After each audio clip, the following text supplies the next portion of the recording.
জাতীয় মসজিদের খতিব আক্ষেপ করে বলেছেন, জাতীয় মসজিদে কেউ জাতীয় ইস্যুতে গাইডলাইনের জন্য আসে না, এখানে আসে শুধু পানি পড়ার জন্য। জাতীয় মসজিদে জাতীয় কোনো ইস্যু নিয়ে কোরআন সুন্নাহর আলোকে, শরীয়তের আলোকে এই বিষয়ে আমাদেরকে গাইড দেন, এই কথা বলার জন্য এখানে কেউ আসে না। আসে শুধু পানি পড়ার জন্য, আসে হুজুর দোয়া রাখেন, দোয়া করেন, এই কথার জন্য।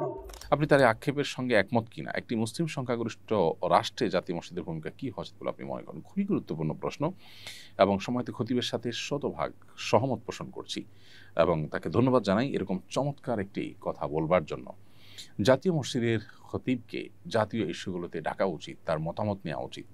দুর্ভাগ্য আমাদের কখনো সেটা করতে দেখা যায় না।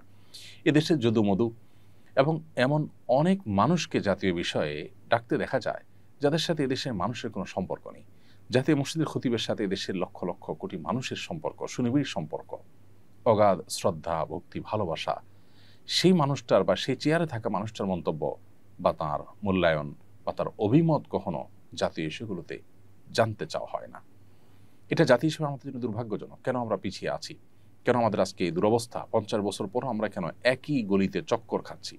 আমাদের সমাজে সাধারণ মানুষের সাথে সম্পর্ক নাই, বিদেশি এজেন্ডার ধারক এইরকম মানুষদেরকে দেখা যায় নীতি নির্ধারণী জায়গায় তাদের ভূমিকা রাখতে।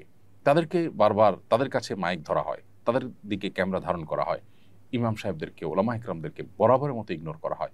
জাতীয় মসজিদের ইমাম সাহেবকে শুধু পানি পড়ার জন্য ব্যবহার করা এবং দোয়ার জন্য ব্যবহার করা, তাকে জাতীয় ইস্যুতে এঙ্গেজ না করা, শুধু তিনি নন, অন্যান্য ওলামা ইকরামকেও দেশের মূল ধারার সাথে এঙ্গেজ না করা, তাদেরকে অন না করা এবং তাদেরকে আপন না করা, রাষ্ট্র তাদেরকে ব্যবহার না করার ফলে রাষ্ট্র পিছিয়ে আছে। 4 লক্ষ মসজিদের ইমাম খতিবরা যদি রাষ্ট্রকে অন করেন, সেই সুযোগ তারা পান, রাষ্ট্র যদি তাদেরকে সেই সুযোগ দেয়, তাহলে রাষ্ট্রের চেহারা পরিবর্তন হতে খুব বেশি সময় লাগবে না। বিধায় জাতীয় মসজিদের এই খতিব সাহেবের এই আক্ষেপের সাথে আমি পরিপূর্ণই একমত এবং এই অবস্থার অবসান হওয়া উচিত। নতুন বাংলাদেশে সংস্কারে অন্তত এই বিষয়টি বিশেষভাবে গুরুত্ব দেওয়া উচিত বলে মনে করি। বাংলাদেশের জাতিসংঘের পরবর্তী আবাসিক সমন্বয়ক হিসাবে নিয়োগ পাওয়া কূটনীতিক একজন সমকামী, বিষয়টি জাতিসংঘ সদর দপ্তর থেকে বাংলাদেশকে জানিয়ে এগ্রিমেন্ট চাওয়া হয়েছে। নতুন দূত তার সমকামী পার্টনারকে নিয়েই বাংলাদেশে আসতে চান বলে জানিয়েছেন কূটনীতিক সূত্র। এক্ষেত্রে বাংলাদেশের কী করণীয় উচিত বলে আপনি মনে করেন?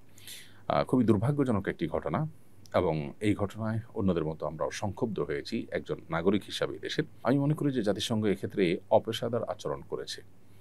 যে দেশে ধর্মীয় মূল্যবোধকে, যে দেশের প্রায় সব মানুষ সর্বোচ্চ গুরুত্ব দিয়ে দেখে থাকে, সেই দেশে এ ধরনের একজন মানুষকে দায়িত্বশীল হিসাবে পাঠানো এবং তার সাথে তার সেই জঘন্য কর্ম, বিশেষ করে দেশের প্রচলিত আইনে যেটি অপরাধ, সেরকম একটি কর্মকাণ্ড করছেন একজন, সেটার আবার অনুমোদন চেয়ে আপনার চিঠি চাওয়া বা অনুমোদন প্রার্থনা করা, এটা অপেশাদার আচরণ বলে আমি মনে করি। এদেশের মানুষের মূল্যবোধের প্রতি, এদেশের প্রচলিত আইনের প্রতি শ্রদ্ধা রাখা তাদের কর্তব্য ছিল। কেন ওলামা ইকরাম এবং এক শ্রেণীর দেশের কৃতি সন্তানেরা জাতিসংঘের এই মানবাধিকার অফিস করার বিরোধিতা করেছেন, এখন সেটা আমরা হাড়ে হাড়ে টের পাচ্ছি এবং অনুভব করছি। অফিস করার আগেই যদি অবস্থা হয়, তাহলে তাদের এজেন্ডা কি হবে এবং তারা দেশের মূল্যবোধকে কতটা হুমকির মধ্যে ফেলতে পারে, সেটা নিয়ে যথেষ্ট দুশ্চিন্তা করবার সুযোগ আছে। অতএব বাংলাদেশের উচিত, প্রচলিত আইনে যেহেতু সমকামিতা অপরাধ, অতএব সুস্পষ্টভাবে প্রকাশ্যে ঘোষণা দিয়ে এরকম কর্মকাণ্ডে লিপ্ত থাকা ব্যক্তি কোনোভাবেই এদেশে তথাকথিত মানবাধিকার এর প্রতিষ্ঠার কাজ করতে পারেন না। তাকে পরিষ্কারভাবে ডিনাই করা উচিত এবং এক্ষেত্রে এদেশের ধর্মীয় এবং সামাজিক মূল্যবোধের প্রতি শ্রদ্ধা দেখানোটা তাদের কর্তব্য ছিল। কিভাবে তারা সেটাকে বৃদ্ধাঙ্গুলি দেখিয়েছে বা কিভাবে সেটার বিরুদ্ধে তারা বাংলাদেশের কাছে প্রস্তাব পাঠিয়েছে, সেটা আসলে বোধের অগম্য। বিধায় এই বিষয়টা নিয়ে ওলামা ইকরাম এবং সর্বস্তরের মানুষের সোচ্চার হওয়া দরকার এবং সরকারের যথাযথ সিদ্ধান্ত গ্রহণ করা উচিত বলে আমরা মনে করি। আমি একজন শিক্ষক, আমার নির্ধারিত বিষয়ের পরীক্ষায় কম নম্বর পেয়ে একজন শিক্ষার্থী আত্মহত্যা করেছেন। যদিও এতে আমার কোনো অন্যায় ছিল না, তবু আমি অনুশোচনায় ভুগছি। কম নম্বর পেলে আত্মহত্যা করার প্রবণতা রোধে করণীয় কি? এই জন্য অতিমূল্যায়ন করে বেশি নম্বরও তো দিতে পারি না, পরামর্শ দিয়ে বাজিত করবেন। সম্মানিত শিক্ষক, আপনার এই অনুশোচনাটা, এটা আপনার দায়িত্ববোধের জায়গা থেকে, এটা আপনার মানবিক যে দিক আছে আপনার মধ্যে, সেই জায়গা থেকে হয়তো আপনি অনুশোচনায় ভুগছেন। আপনি নিজেও হয়তো বুঝতে পেরেছেন যে এখানে আসলে আপনার কোনো দায় নেই, আল্লাহর কাছে আপনি দায়ী হবেন না ইনশাআল্লাহ। কোনো শিক্ষার্থী পরীক্ষা খারাপ করলে আপনি তার খাতায় সে যা পেয়েছে সেই অনুযায়ী আপনি মার্ক দিবেন, এটি আপনার কর্তব্য। সেটা না করলে বরং অতি মূল্যায়ন করে যদি বেশি নম্বর দেন সেক্ষেত্রে এটি হবে খেয়ানত, এটা হবে অন্য শিক্ষার্থীর প্রতি অবিচার এবং জুলুম। এজন্য অতি মূল্যায়ন করা যাবে না। আপনি আপনার দায়িত্ব সঠিকভাবে পালন করবেন। কোনো শিক্ষার্থী যদি বিপদগামিতার পথে পা বাড়ায় তার দায় তার নিজের একান্ত। পরীক্ষায় খারাপ ফলাফল করার কারণে আত্মহত্যার দিকে চলে যাওয়া, পরীক্ষা দিতে না পারার কারণে পাগল পড়া হয়ে যাওয়ার ভিডিও আমরা দেখতে পাই বিভিন্ন সময়।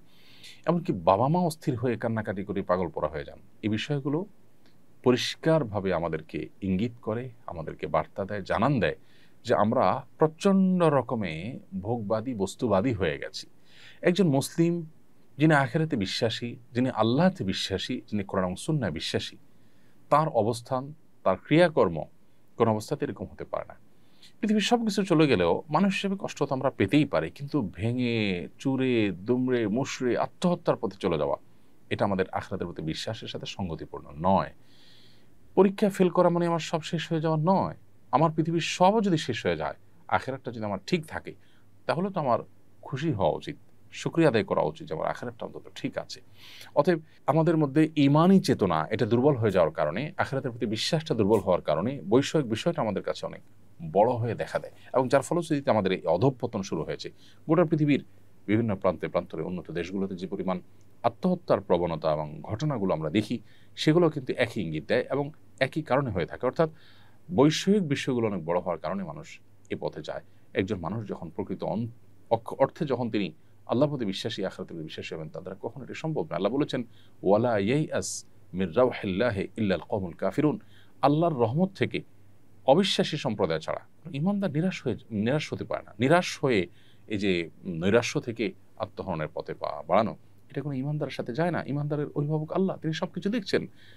ঈমানদার বিশ্বাস করবেন যে সকল দুরবস্থা থেকেও আবার সবচেয়ে ভালো অবস্থায় মানুষ রূপান্তরিত হতে পারে, আল্লাহ সেটি করতে পারেন। সো আল্লাহ প্রতি সে বিশ্বাস, আস্থা থাকতে হবে।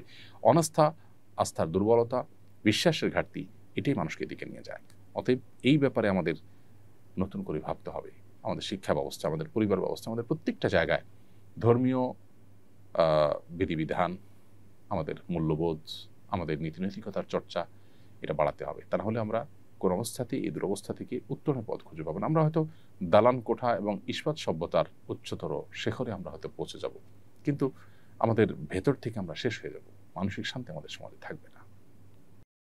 আস-সুন্নাহ ফাউন্ডেশন, উম্মার স্বার্থে সুন্নাহর সাথে।